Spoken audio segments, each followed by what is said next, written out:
do you perform, Dr. Casabinca, do you perform metabolic evaluations for kidney stone formers? Yeah, for some, yes, we can order like uric acid test, glycemia, things like that. Yes. Got it. Okay. Mm-hmm. All righty. Well, great. That's what I wanted to talk to you about.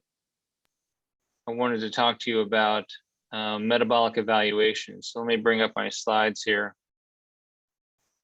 I did a fellowship. My name is Roger Sir, and I run the stone program here at UC San Diego, which is in the city of San Diego, California.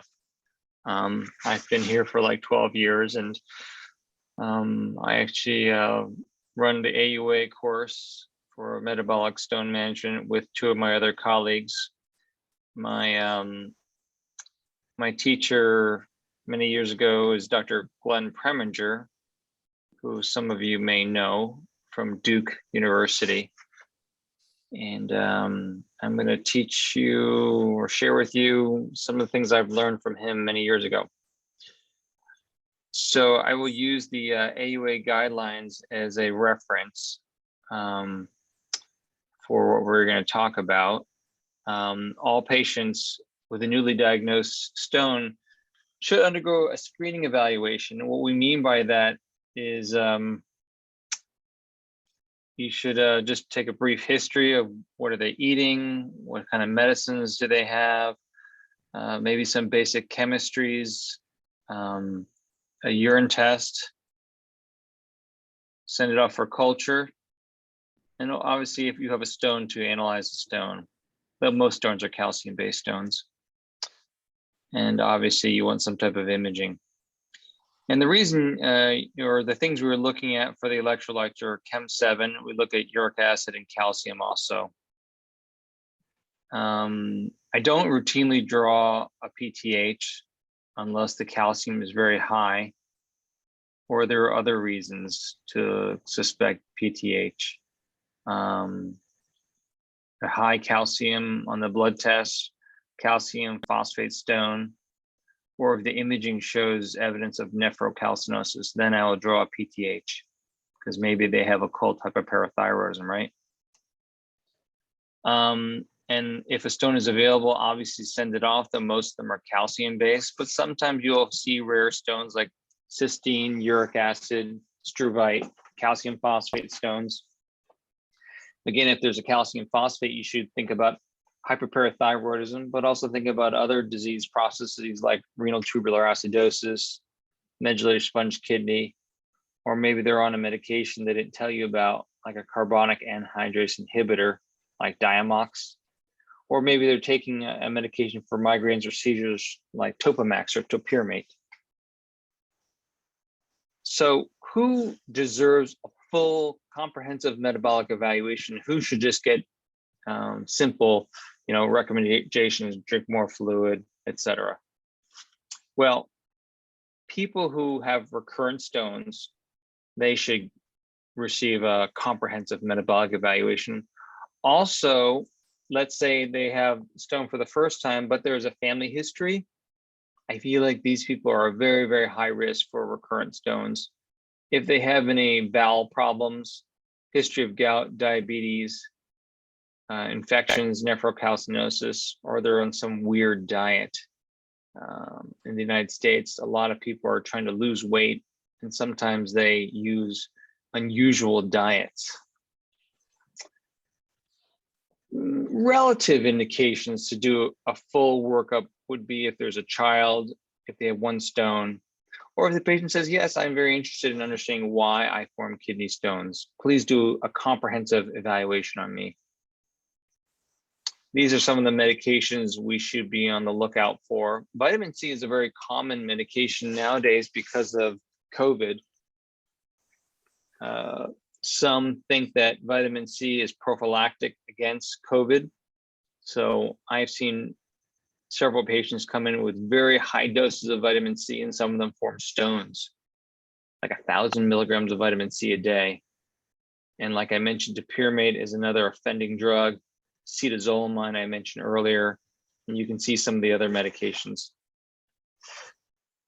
So if the person does not require a comprehensive eval, this is really what we tell them. We give them very general guidelines that they can come back as needed. Normal calcium intake, do not avoid calcium. That actually increases your risk, right? Moderate oxalate, though I'll be honest with you, I don't think oxalate is as big of a problem, at least in the United States, as most people talk about on the internet. Moderation in animal protein. Again, this is maybe more of a US problem. I'm not sure how much of a problem that excess meat is where you live. Sodium is also a problem for us because salt is in many of our foods, but it sounds like you are starting to see more stone formers. So maybe some of these things actually do apply to you the more I think about it. And obviously, if someone forms stones, they need to make at least 2 liters of urine a day. This is a slide from Dr. Ralph Klayman. And he says you can drink anything you want. It doesn't matter. You don't need to avoid any type of drink. Coffee, tea, water, beer, anything is good. Only 2 things are dangerous. Number 1 is avoid dark colas, and also avoid things with a lot of sugar in them. But otherwise, really, you can drink whatever you want to drink. It's just dark colas and sugars drinks will increase your risk. Okay, so if the patient has is a recurrent stone former, or they have any of those other risk factors we talked about earlier, they need a 24-hour urine test. 1 or 2, it doesn't matter. It's up to you. These are the things you should be looking at. Obviously, how much do you urinate? What is the pH? The calcium, the oxalate, uric acid, citrate, sodium, potassium, and creatinine. Many of the other things on there are optional. These are, in my mind, the most important stone risk factors that you should be looking for when you send off a 24-hour urine.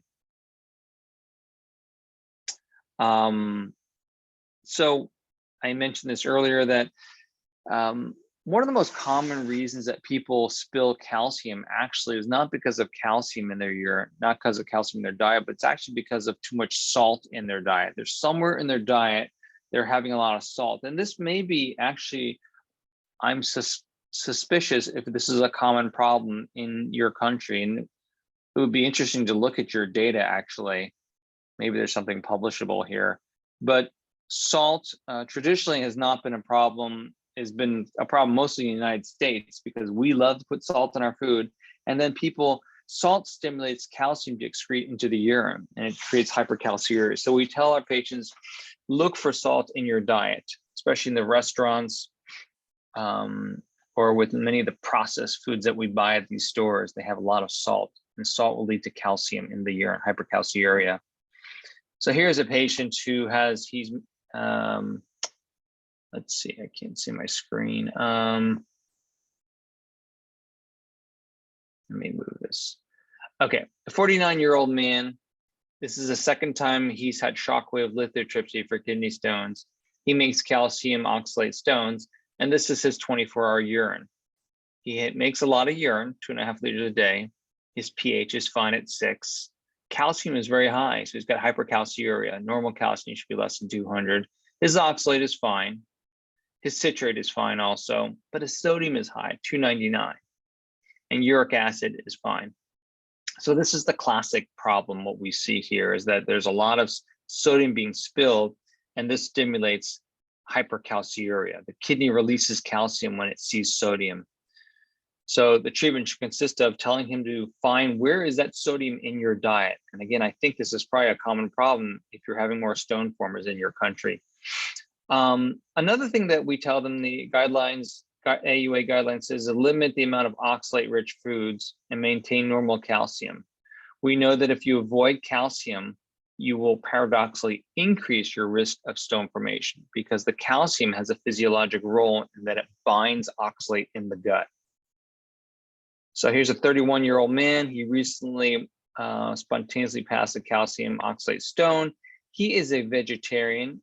He does have calcium in his diet. He likes to drink milk with his cereal, but he avoids cheese and yogurt. So maybe he doesn't like calcium that much. His serum chemistries are normal. His 24-hour urine is below. He's making a lot of urine, over 2 liters a day. That's great. The pH is fine. The calcium actually is fine, but you can see that his oxalate is very high. Citrate, everything else is fine. So how do you treat hyperoxaluria? Well, you want to moderate your oxalate diet, right? He's a vegetarian, so he needs to be careful. But also you want to make sure you have adequate amount of calcium. Like I said, calcium binds oxalate. So if you don't have enough calcium, you may create hyperoxaluria. So 1,000 to 1,200 milligrams of calcium per day, typically in dairies. Fruits and vegetables are also important because they are a high source of citrate, in particular potassium-rich fruits and vegetables. You can look it up on the internet, what is a potassium-rich fruit or vegetables, but these are a great source of increasing your fluid intake and also increasing your urinary citrate. We know that citrate is an inhibitor of stone formation. Also try to avoid excess amounts of animal protein, non-dairy animal protein, okay? Anything with a face, fish, chicken, cow, pork, anything with a face, anything that can make noise, these are things that we need to be careful not to be excessive. And this again may be another problem I'm wondering if you're having more stones, maybe because it's too much animal protein, I don't know. This is definitely a problem we have in the United States. So people, and actually of all the animals, fish actually has the highest amount of uric acid. People are always disappointed with me when I tell them that. Okay, so what are some pharmacologic ways to treat these problems? So if someone has hypercalciuria, you can put them on a thiazide diuretic. If someone has hypocitraturia, low citrate, you can put them on potassium citrate. You can also do baking soda. I have published a study showing that baking soda, 1 teaspoon a day of baking soda with a lemon or a lime can increase your citrate level. So it's a cheap way of getting your citrate up is 1 teaspoon of baking soda with a lemon or a lime. Drink it every day. Uric acid, hyperuricasuria, you treat with allopurinol. And acidic urine. This is a very common thing that a lot of people don't focus on, but if the urine pH is low, less than 5.5, they oftentimes will form stones. So you have to give them either potassium citrate or baking soda. A lot of these patients have gout typically when they have a low pH. That's why we call it gouty diathesis.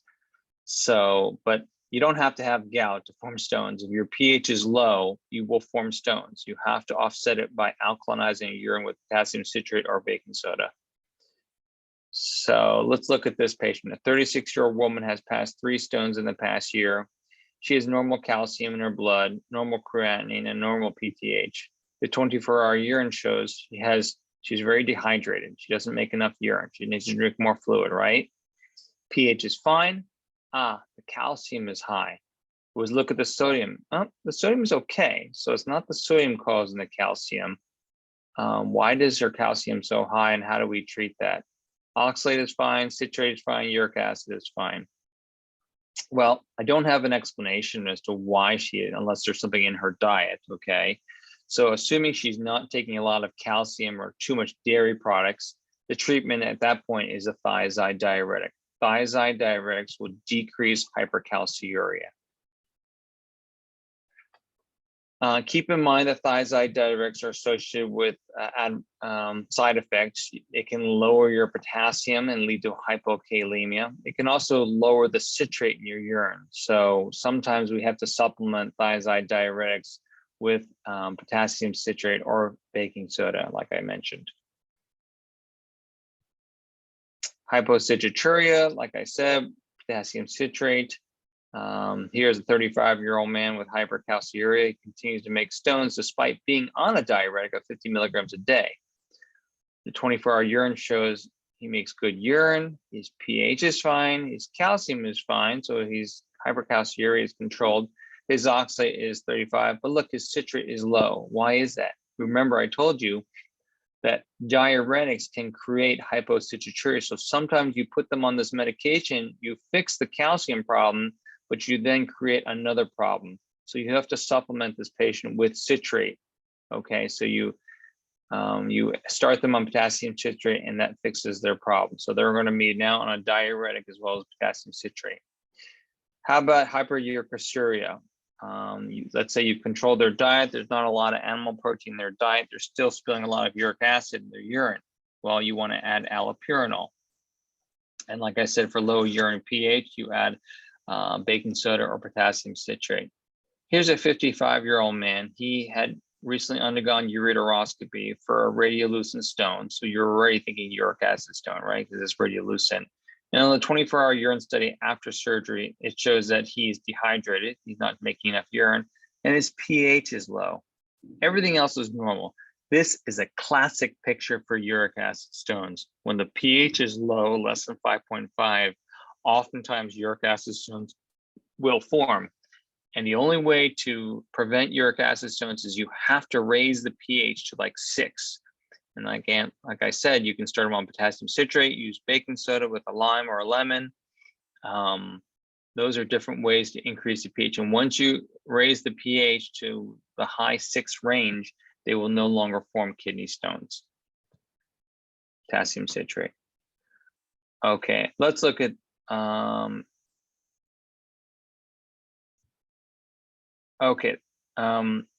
so you treat the person with potassium citrate and you fix their pH. Now the pH is 6.4. But look what happened. The uric acid went up to 990. Remember before on the previous slide, it was only 235. Why did it go to 990? Well, the reason it went from 235 to 990 is because you raised the pH. And once you raise the pH, the uric acid goes from a solute to solvent. It dissolves into the urine. So the uric acid will go up. That's to be expected. That should not be treated. You don't need to put these patients on allopurinol. You've actually done the right thing. You've alkalinized their urine. The uric acid now is dissolved. And that's why the uric acid level is higher, because you've dissolved it from a solute into a solvent. So don't go treating this uric acid with allopurinol. They won't form stones anymore because you got the pH up. It's a normal response to alkalinization. Don't do anything. Okay, so that was just kind of a quick talk on metabolics. Do you guys have any questions? I'm curious as to if you see any of these issues in your practice.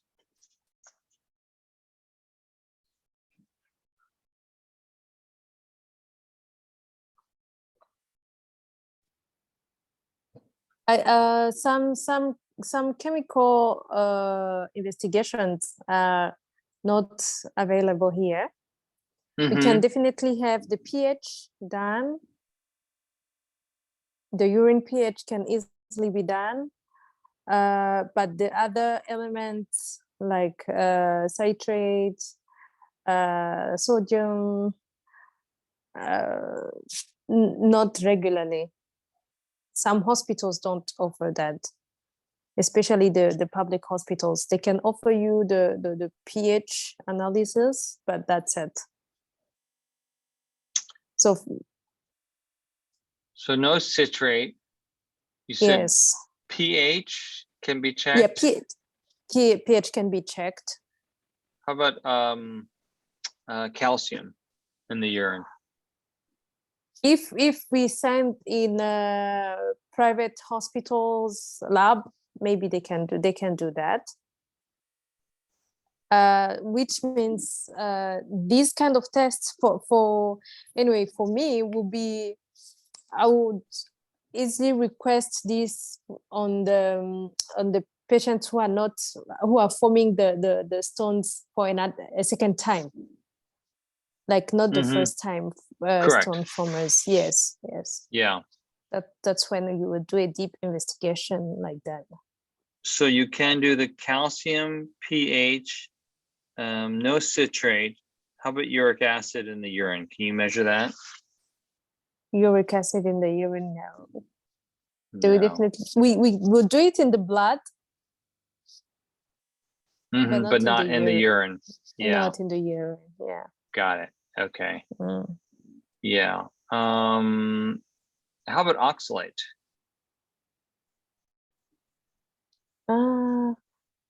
Maybe in the private hospitals they can offer that. Uh-huh. But this is just to say, so far for me, the patients that I have treated, it was their first time forming the stones, and most of them come with the let's say 0.5 centimeters stone, which is trying to pass, which they are trying to pass, and some of them pass them by just by hydration, taking with fluid intake. Mm-hmm. They can easily pass the stones.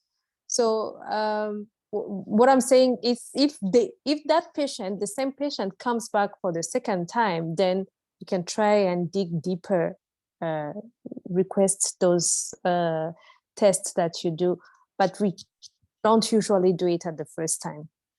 Sure. No. Mm. How about the other risk factors? What do you guys think of those other risk factors I showed you? Let me see here. Hold on, I'm having problems here.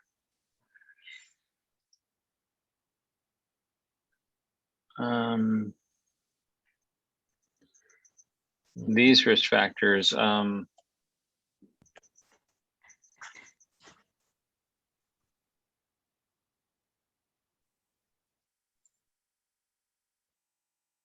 these are reasons, obviously, if they're recurrent, like you said, but also if they have bowel problems, gout, diabetes, recurrent infections, these are also reasons in my mind to investigate these people.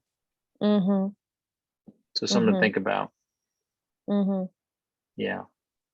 Yes, obesity, yes, and recurrent UTIs. Yeah, yeah. Yes. Family history is a big one for me. If there's a family history, I feel like these people are very, very high risk for another stone. Anyway,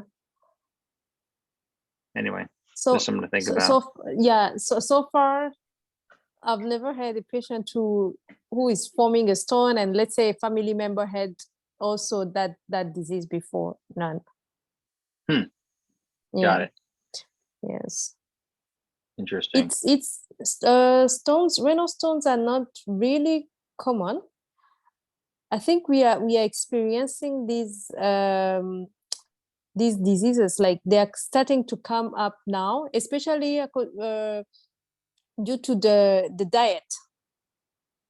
Yes. Diet. That's what I was Yes. saying. I think there's some dietary issues that are, and I wonder if there's some of the things that I talked about. Yes, yes. You know what I mean? Like animal Sodium, protein, animal sodium. protein. Yes, yes. Yeah. Those are the main causes of stones formation here. And the other thing that I've noticed is people who don't have enough fluid intake.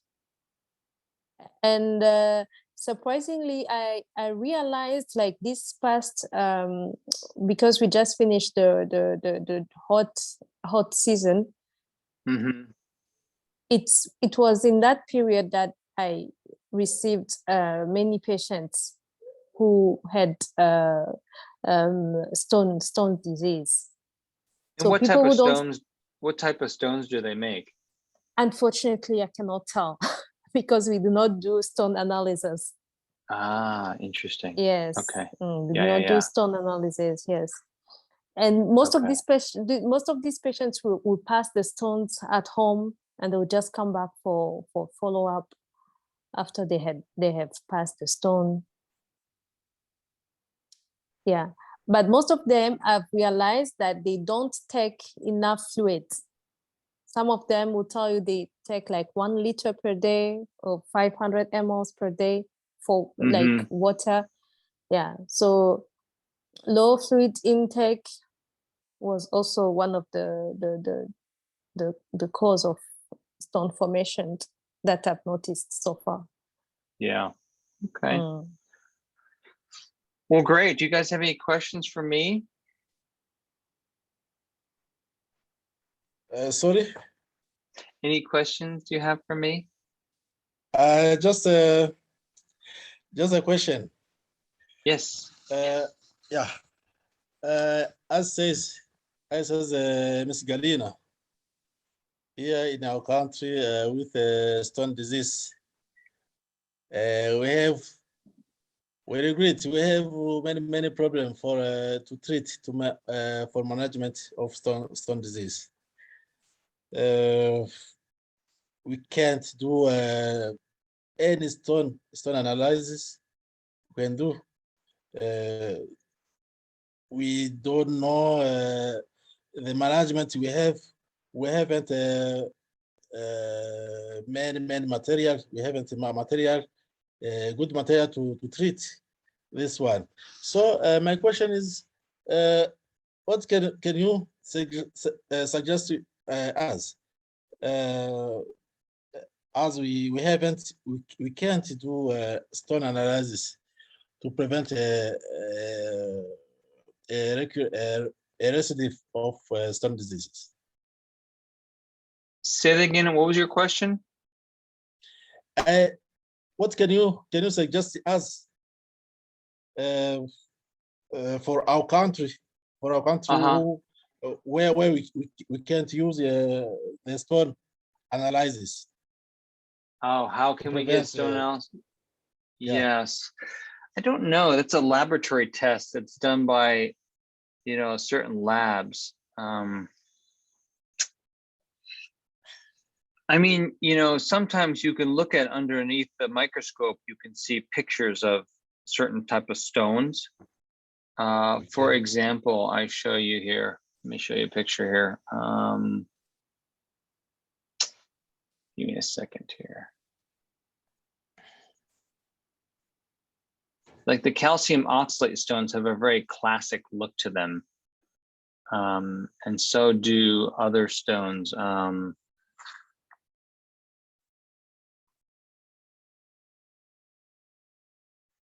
Okay, yeah, here, let me show you.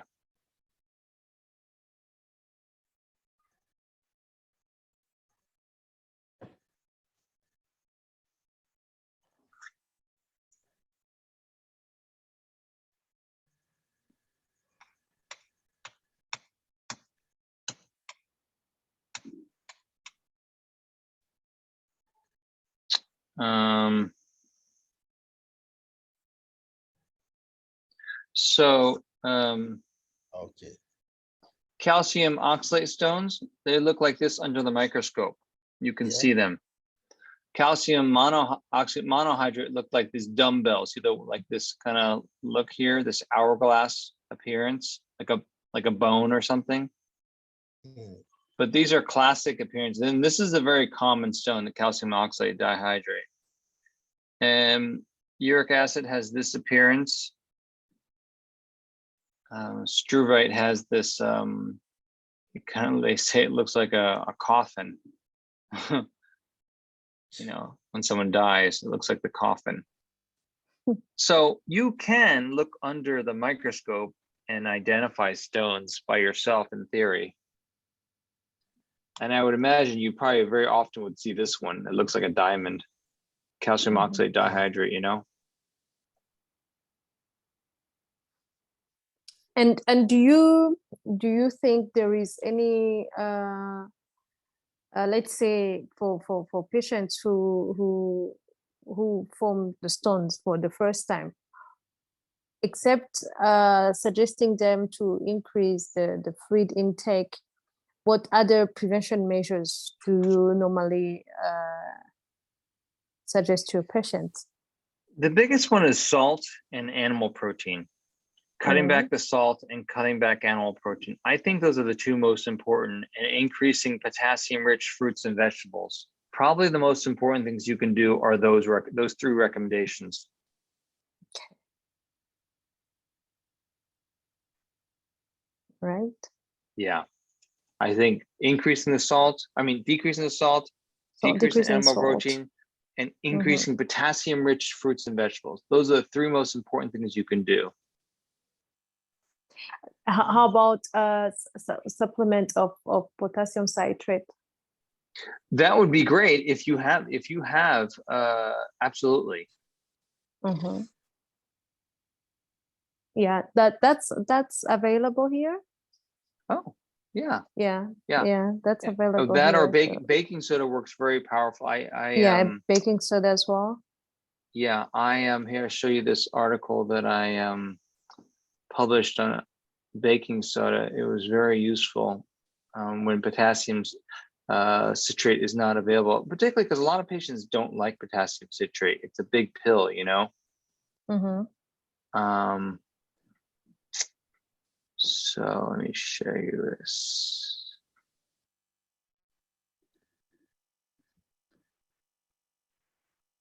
Where is it?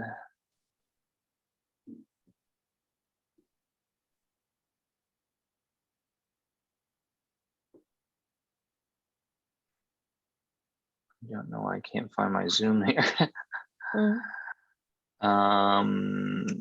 Give me a second here. My Zoom is not coming up. I'm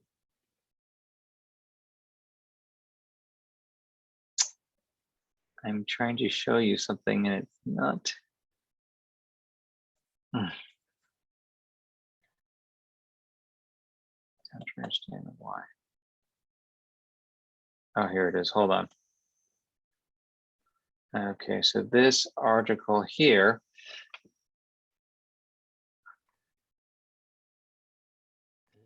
Come on. Can you see the article? Yeah. This article in the journal, this is the Gold Journal. In 2018, I wrote this article on baking soda. You just take 8 ounces of like an orange, freshly squeezed, also a lemon, and then stir in 1 teaspoon of baking soda. And I was able to dissolve this kidney stone, this uric acid stone, this staghorn, completely. Wow. And in fact, I, let's see, you can see here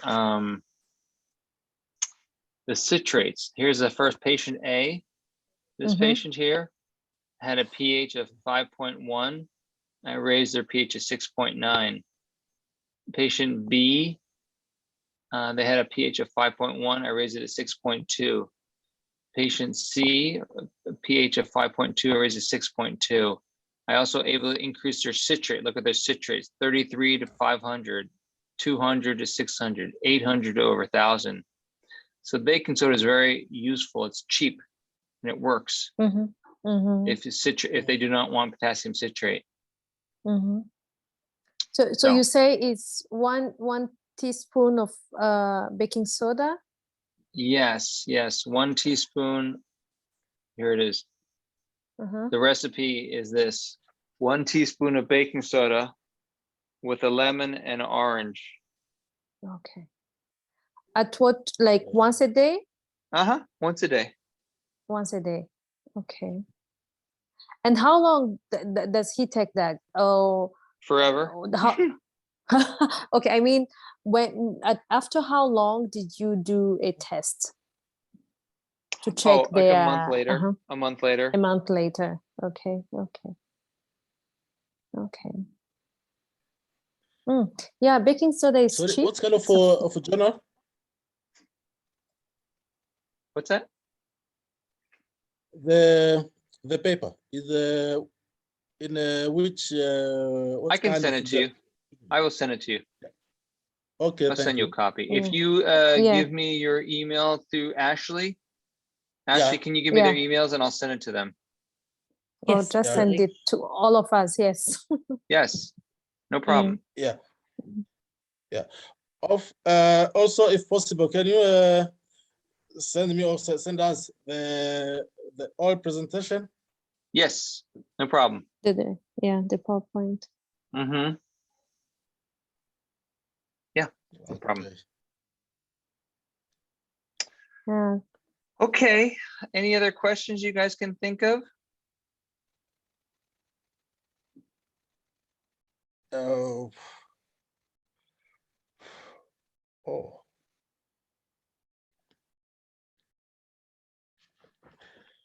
Well, thank you, Just Dr.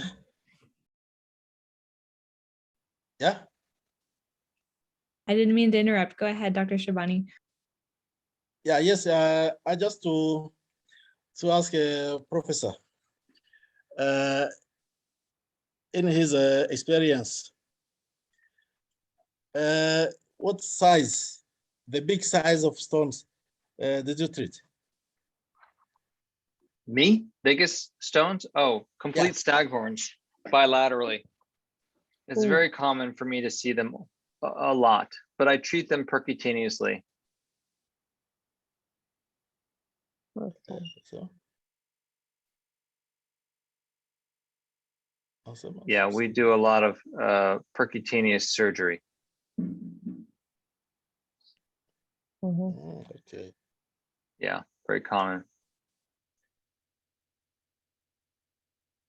I would love to see your open surgery sometime. Maybe I can come visit.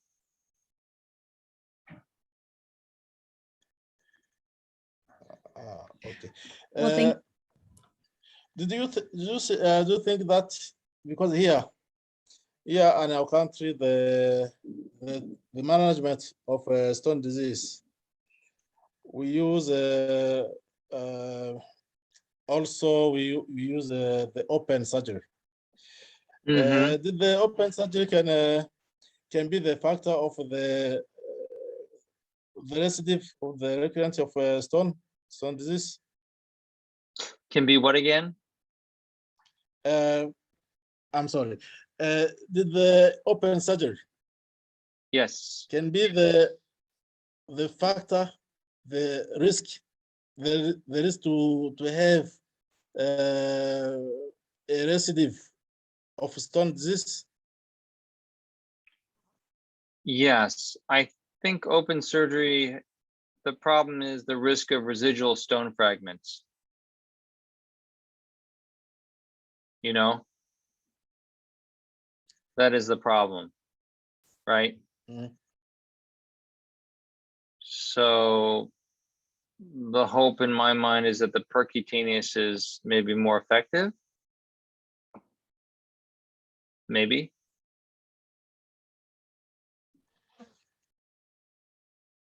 So, yeah. Was that your question? I'm not sure if I answered your question correctly.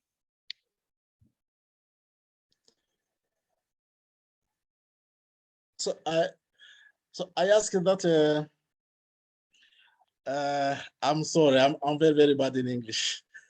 I asked that here in our country, Mm-hmm.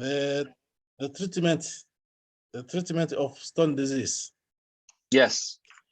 is in most parts the open surgery, Yes.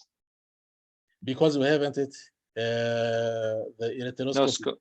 No scope. Yes. No scope. So I